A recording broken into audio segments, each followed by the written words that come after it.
Gerą vakarą visiems. Norėjau pasidalinti vakariniam žiniom. Šiandien grįžus namo vakare radome 3 laiškus. Vienas iš Kauno apygardos teismo, kuriame dėl skundo nagrinėjimo, tai reiškia dėl tos nutarties rugsėjo 13 dienos, kur mums atsisakė pradėti bylos tyrimą teisme, posėdį teisme, ta prasme dėl to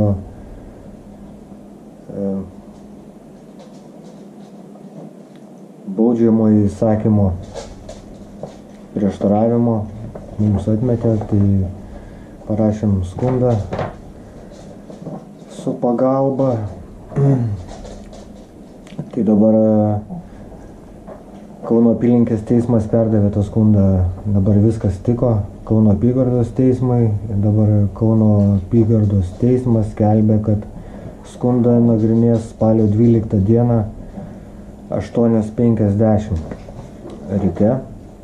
Tai reiškia, kad tada priims sprendimą, ar patenkinti mūsų skundą ar nepatenkinti. Toliau antras laiškas gavome šiandien iš prokuratūros, štai prokuratūros laiškas, kadangi buvau pradėjęs iki teisminį tyrimą pradėti dėl nusikalstamos veiklos mūsų atžvilgių, tai konkrečiai tai būtent dėl to, kad tą dieną, kai vyko teismo nagrinėjimas ir nuosprendis buvo dėl mūsų vaikų paėmimo. Tai būtent tą dieną vaikų teisės su policija ir visais kitais tais asmenims grasindami čia užėjo į namus panaudoti fizinį smurtą, nesipriešinti, sako, nes surakinsim, išvešim vaikus atskirai, tai nedarykite ten to ir to, tai žodžiu išvežė mus ir užlaikė, kad nenueitume į teismą, tada mus nuteisė už akių. Viską žinot, jau čia nieko naujo nepapasakosiu. Tai iki teisminio tyrimo tyrėja atsisakė pradėti iki teisminį tyrimą. Tada turėjau laiko apskūsti per 7 dienas. Tai jinai parašė, kad atsisako pradėti, nusintė tą pranešimą man į kalėjimą, nors žinojo, kad aš išeinu. Ir turėjau 7 dienas apskūsti, jinai išėjo atostogų, žodžiu, visą tą vis tiek apskundžiau aš į prokuratūrai pagal visus tos punktus nurodytus. Tai dabar gavau iš prokuratūros laišką iki teisminio tyrimo numerio M-2-03-00375-23. Ir čia irgi dėsto taip, atsisakyti patenkinti pareiškėjo Mindaugo Vilčinsko skundą. Apie priimtą sprendimą pranešti pareiškėjui Mindaugui Vilčinskui siunčiant nutarimo nuorašą. Nutarimas gali būti skundžiamas Lietuvos Respublikos baudžiamo proceso kodekso 168 straipsnio numatyta tvarka Kauno apylinkės teismo Kauno rūmų iki teisminio tyrimo teisėjui per 7 dienas nuo nutarimo gavimo dienos. Tai čia lygiai taip pat rašo, kad sprendime atsisakyti pradėti iki teisminį tyrimą nurodyta, kad pagal BK 147 straipsnio atsako asmuo, kuris perdavė, pirko, kitaip perleido, įgijo, verbavo, gabeno ar laikė nelaisvėje žmogų, panaudodamas fizinį smurtą ar grasinimus arba kitaip atimdamas galimybę priešintis arba pasinaudodamas nukentėjusio asmens priklausomumu ar pažeidžiamumu arba panaudodamas apgaulę arba priimdamas ar sumokėdamas pinigus ar gaudamas ar suteikdamas kitokią naudą asmenį, kuris faktiškai kontroliuoja nukentėjusį asmenį, jeigu kaltininkas žinojo arba siekia, kad nukentėjęs asmuo, nesvarbu ar jis sutiko, būtų išnaudojamas vergijos ar panašios į vergiją sąlygomis, prostitucijai, pornografijai ir kitoms seksualinio išnaudojimo formoms, priverstiniai, fiktyviai santuokai, priverstiniam darbui ar paslaugoms, įskaitant elgetavimą, nusikalstamai veiklai daryti arba kitais išnaudojimo tikslais pagal Lietuvos Respublikos 165 straipsnio atsako asmuo, kuris neteisėtai slapta ar atvirai panaudodamas apgaulę arba kitokiu būdu prieš savininko ir jo įgaliotų asmenų valią įsibrovė į kito žmogaus negyvenamąjį namą, butą ar kitą gyvenamąją patalpą arba jos priklausinius, įskaitant saugomą būsto teritoriją pagal Lietuvos Respublikos baudžiamojo proceso kodekso 294 straipsnį, atsako asmuo, kuris nesilaikydamas įstatymų nustatytos tvarkos savavališkai įvykdė ginčiamą arba pripažįstamą, bet nerealizuotą savo ar kito asmens tikrą ar tariamą teisę ir padarė didelę žalos asmenims teisėms ir teisėtiems interesams.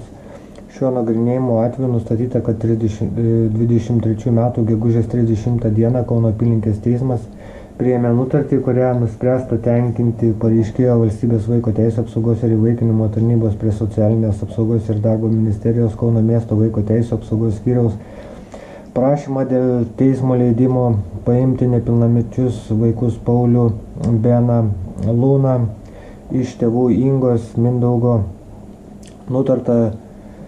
Nutartį vykdyti skubiai, nutarties apskundimas nesustabdo jos vykdymo.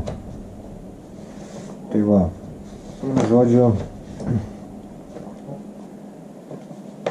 čia rašo dar taip, kad pareiškime Mindaugas išdėsto aplinkybės apie tai, kad gegužės 30 dieną vaiko teisių atstovai reikalavo pristatyti vaikus Paulių, Beną ir Lūną į gydymo įstaigą Kauno klinikas apžiūrai.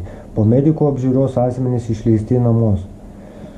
Tai labai čia įdomiai taip skamba, kad atstovai reikalavo pristatyti, jie nereikalavo, jie prievartą naudojo ir pristatyti ne vaikus, o mus pačius pristatyti. Mums ten darė medicininę apžiūrą, mums reikalavo esmė tai ne tame. Esmė tai, kad pats tas, nežinau, kas to autorius šito va, čia konkrečiai, čia žinai, kas čia parašė, prokuroras Darius Džiegoraitis.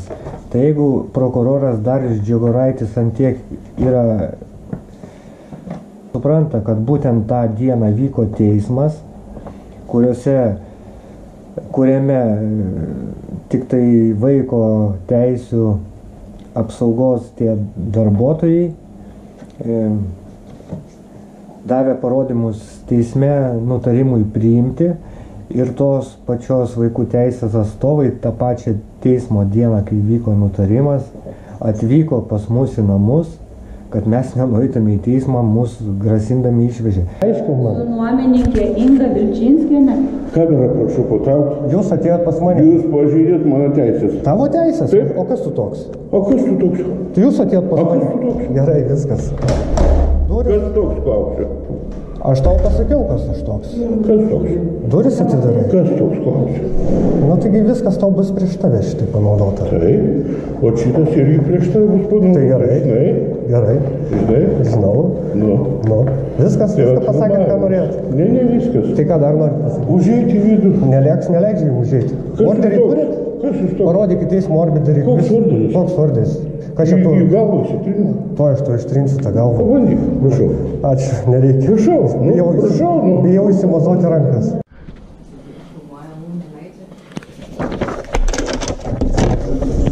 Labą dieną dar kartą. Aš jums įteikiu prie... Žinai, kur pasidėk savo popierius. Žiūrėkit, ateis policija. Tai gerai, ateis. Policija neateis. Gal yra ten Inga viduje? Galima vykti į gydymo įstaigą gydytis kaip pacientai. Visi šitie specialistai čia Kurie? susirinkę. Policija. Tai jūs už juos kalbat? Ir mes vaikų teisų specialistai manom, kad yra Manot? reikalinga. Tai jūs manot dabar jau? Jau manot?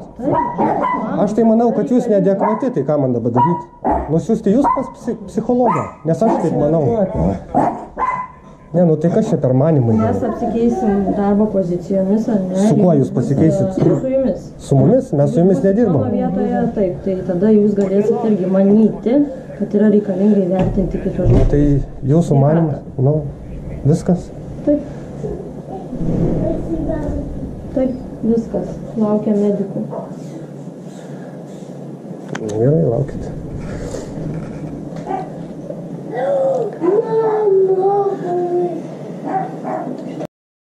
Tai jeigu prokurorai dirba tokį darbą ir jie nemato tokių dalykų, tai ką jie ten veikia, aš nežinau. Prokurorai. Čia aiškiai viskas parašyta, kad teismo nutartimi gegužės 30 įsiteisėjo civilinė byloje, kur nusprendė atskirti vaikus. Bet tą pačią dieną, gegužės 30 vaiko teisių atstovai reikalavo pristatyti vaikus į ligoninę. Tai jie žino, kad mes turime eiti į teismą, jie atvažiuoja čia ir mus reikalauja, grasindami panaudoti fizinę jėgą, vežia mus į kliniką. Tai čia prokurorui reikia dar kažkokių tai argumentų papildomų ir jie nemato čia nieko blogo. Nu, aš tai nesutinku su apžiūra. Viskas tvarkoja. Tai mes kalbėjom, kad Ne, dėl to čia yra. tai mes prieš savo valią atvažiavom. Ne, tai yra.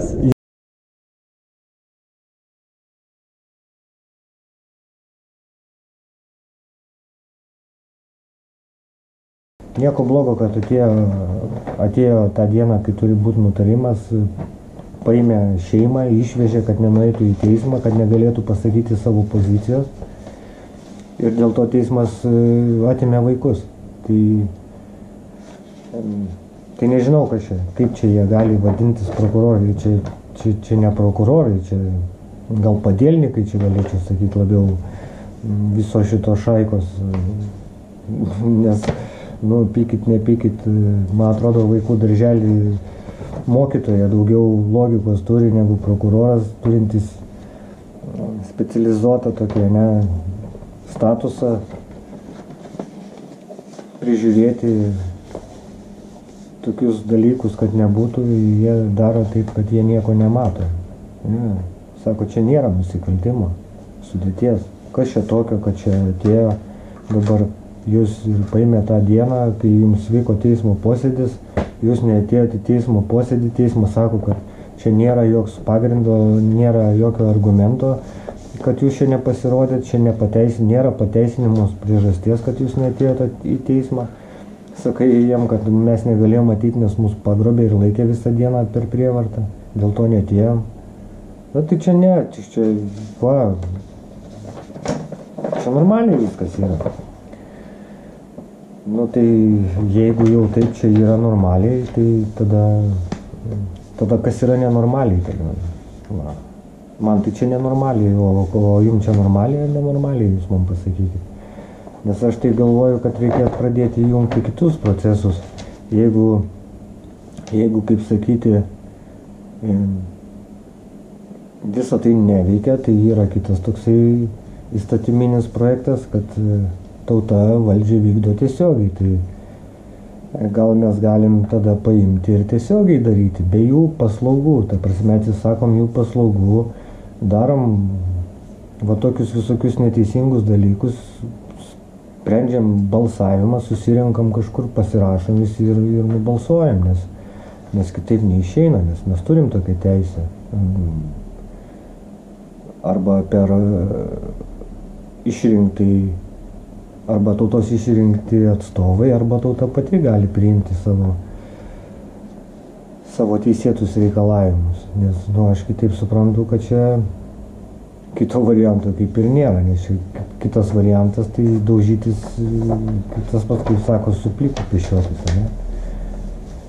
Tai va, o ką jūs manot, ar tauta gali veikti teisėtai, ar toksai noras irgi yra nusikalstamas ir tai galbūt yra pavojus tautai, kad tauta nori save apginti, tai yra tautai pavojus ir galbūt mums reikia skirti visai tautai kokį nors paslaugų paketą, apsaugoti tautą nuo tautos. Gali tai būti, kaip vaikus apsaugoti nuo tėvų, taip tautą apsaugoti nuo tautos.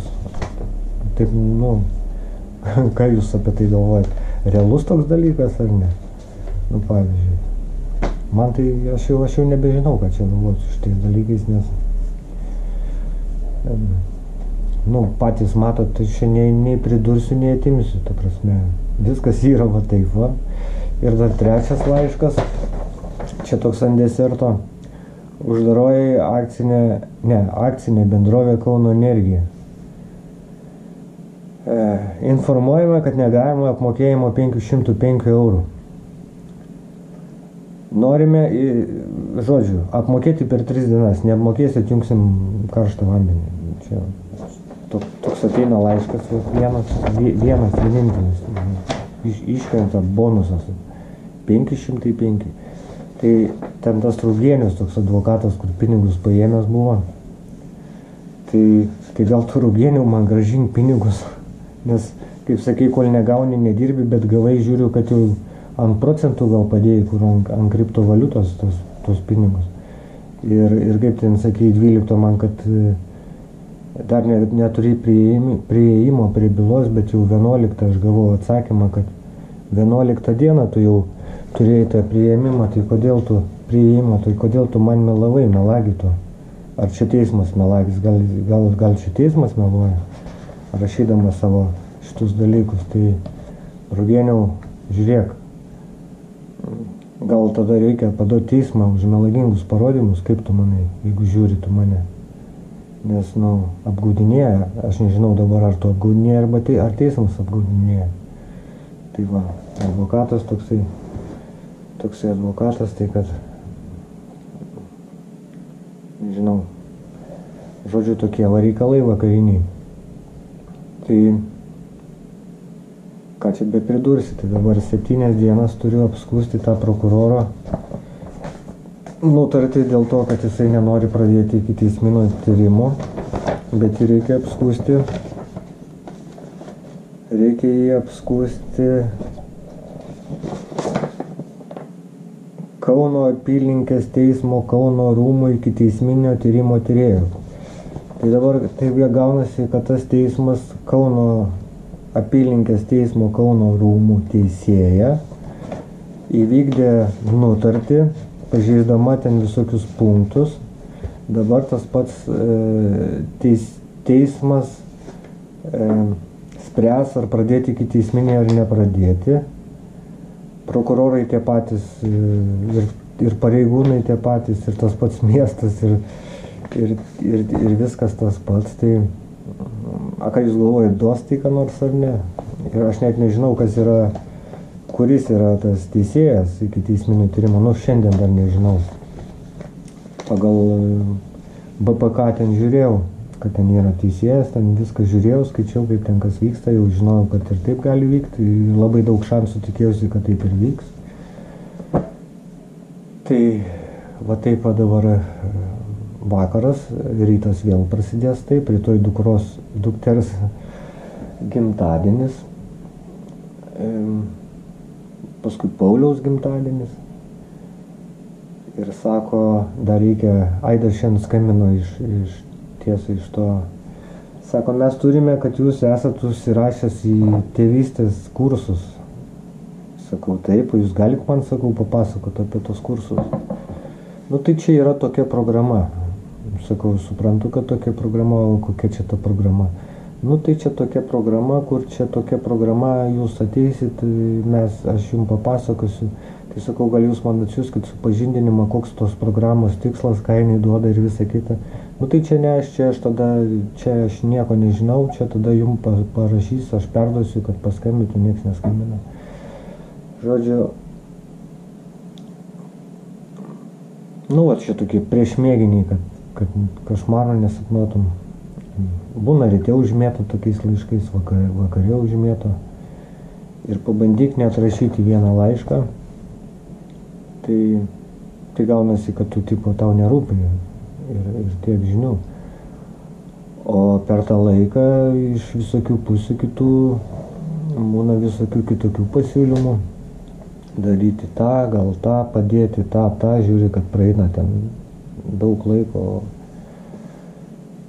o nieko gero, tai aš liksiu prie savo mechanizmo, kurį pats esu susikūręs.